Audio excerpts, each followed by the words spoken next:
I hope you are doing well.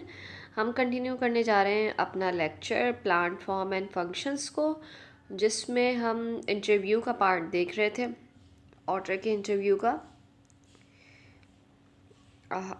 Now we are going towards the question which is how does the regulation of plasmodesma size benefits the plant। अब जो plasmodesmata है या जो हमारे पास microtubules extensions थी जो कि plant की प्लाज्मा मेम्ब्रेन या उसकी सेल वॉल के अंदर फॉर्म्ड हो रही थी, ताकि जो प्लांट का इंटरनल मटेरियल है इनसाइड द सेल वो ट्रांसपोर्ट हो सके from one cell to another cell. ठीक है, सो इसमें एक दफ़ा बस इसको रीड आउट करेंगे और आज के लेक्चर में भी कुछ टर्मिनोलॉजीज़ हैं, तो पहले हम उन्हें देख लेते हैं। ठीक है, जो फर्स्ट टर्मिनोलॉजी हम देखेंगे वो है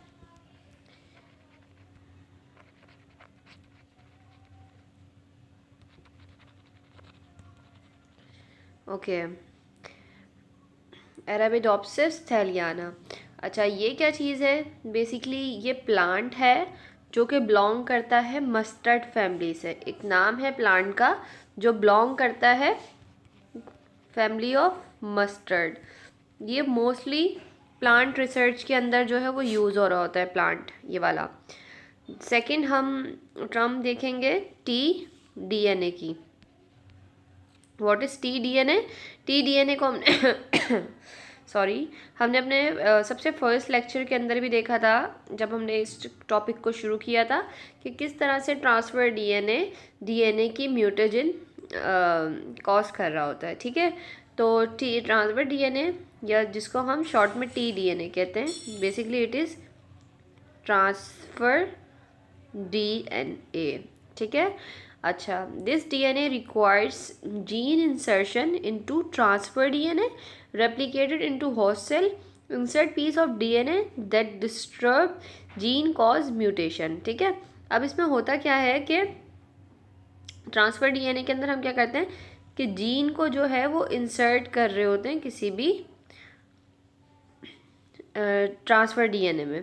अब ये ट्रांसफ़र डीएनए में हमने स्पेसिफिक पार्ट जीन का इंसर्ट किया। जब ये जीन रेप्लिकेट होगी तो सॉरी ये डीएनए जो है वो रेप्लिकेशन होगी डीएनए की, तो उसके साथ साथ ये जीन भी जो है वो रेप्लिकेट हो रही होगी।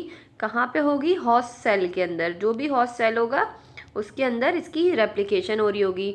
अच्छा, अब ये जो हमने डीएनए का पीस इसके अंदर इंसर्ट किया, ये क्या करेगा? इसकी जीन्स को, जो ऑलरेडी हमारे पास होस्ट सेल की जीन थी, इसको डिस्टर्ब करेगा, और ये डिस्टर्बेंस जो है वो जीन के अंदर म्यूटेशन कहलाती है। ठीक है, नेक्स्ट हमारे पास जो टर्म है वो है बहुत बेसिक टर्म है, आई डोंट थिंक सो कि बताने की ज़रूरत है, लेकिन चलें जब हम देख रहे हैं तो इसको भी देख लेते हैं। Global warming. ग्लोबल वार्मिंग क्या चीज़ है? ग्लोबल वार्मिंग बेसिकली हमारे पास ये कह लें कि long term heating of earth surface. Earth surface ज़मीन की सतह की लॉन्ग टर्म हीटिंग है। Long term heating basically in general ये कंडीशन जो है वो ग्लोबल वार्मिंग कहला रही होती है। नेक्स्ट हम टर्म देखेंगे वो है जेनेटिकली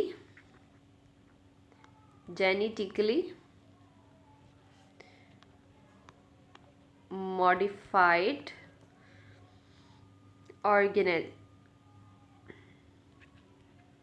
ऑर्गेनिजम्स। ठीक है, अच्छा, जिसको हम शॉर्ट में बोलते हैं GMOs। ये जेनेटिकली मॉडिफाइड ऑर्गेनिजम्स क्या होते हैं? Basically is an organisms whose DNA has been modified in laboratory in order to favour the expression of desired physiological traits और the production of desired biological product.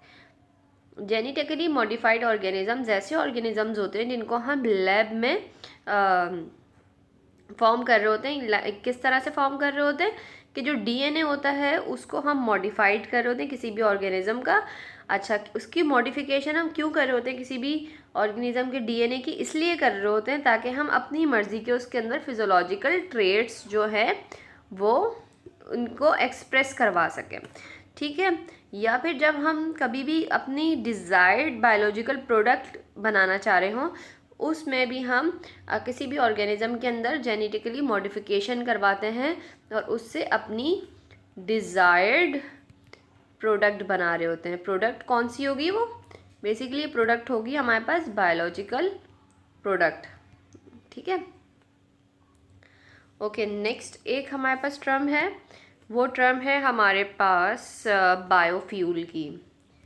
Biofuels, biofuels क्या होते हैं? Basically ये वो fuels होते हैं जो drive हो रहे होते हैं बायोमासेस से, ऐसे फ्यूल जो बायोमास से ड्राइव हो रहे। अब बायोमास के अंदर कोई भी प्लांट या फिर एल्गा या फिर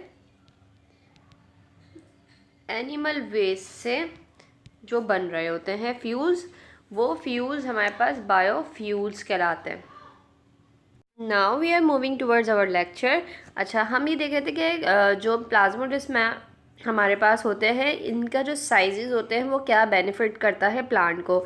तो अगर हम किसी टाइनी एम्ब्रियो की बात करें, तो एम्ब्रियोज़ के अंदर बेसिकली इनिशियल स्टेज पे क्या हो रही होती है? डेवलपमेंट हो रही होती है, ठीक है। तो ये जो प्लाज्मोडेस्मा का साइज है, it makes sense for all the cells to be in communication with each other so that the development is properly coordinated. तो प्लाज्मोडेस्मा का जो फंक्शन है या उसका साइज कह लें, वो कहाँ पे मैटर कर रहा होता है कि सेल्स को आपस में कोऑर्डिनेशन करना हो। तो जब भी ग्रोथ हो रही होगी प्लांट्स की, तो उसमें क्या होगी? ज़रूरी होगी कि एक सेल दूसरे सेल से कोऑर्डिनेशन कर सके ताकि उसकी ग्रोथ हो सके उस स्पेसिफिक प्लांट की, ठीक है। तो इसके लिए हमारे पास प्लाज्मोडेस्माटा का जो साइज़ है वो मैटर कर रहा होता है। Then as cells differentiate and tissues and organs developed groups of cells with related functions and tissues develop unique functions. They may lose communication with adjacent regions. Cell differentiation occurs by regulation of gene expression, but development requires another layer of control on top of that. The control of what gene products can move cell to cell via plasmodesmata, which in turn coordinates development through out the plant body, ठीक है। तो ये जो मैंने आपको एक उर्दू में पूरी चीज़ समझाई, उसी को इंग्लिश में लिखा हुआ है कि क्यों प्लाज्मोडेस्मा का साइज मैटर कर रहा होता है। नेक्स्ट हमारे पास क्वेश्चन है, why do you and most other plants molecular biologists use Arabidopsis thaliana as a research organism, ठीक है। तो अरेबिडोप्सिस थैलियाना हमारे पास ऐसा प्लांट है जो बहुत कॉमनली हमारे पास प्लांट रिसर्च के अंदर यूज़ हो रहा होता है। जैसा कि मैंने बताया था कि ये मस्टर्ड फैमिली से बिलोंग करता है। इसकी खासियत क्या है कि कम स्पेस में भी ग्रो करता है और बहुत अच्छा ग्रो करता है। और आप इसके सीड्स डालें तो फॉरन सीड टू सीड ये 6 वीक्स के अंदर इसकी प्रॉपर ग्रोथ हमें मिल रही होती है। और हमारे पास जो है वो एक अच्छा कह लें कि रिसर्च ऑर्गेनिज्म ये कहलाता है इस वजह से, क्योंकि ये हमारे पास कम टाइम में और अच्छी तादाद में उग जाता है बहुत जल्दी, ठीक है।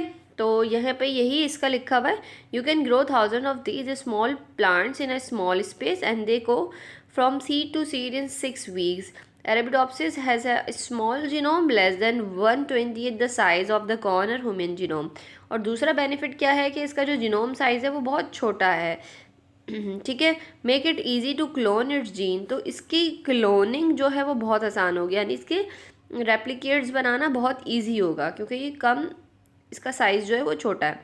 It's genome has been sequence, the genetics are फेब्यूलस.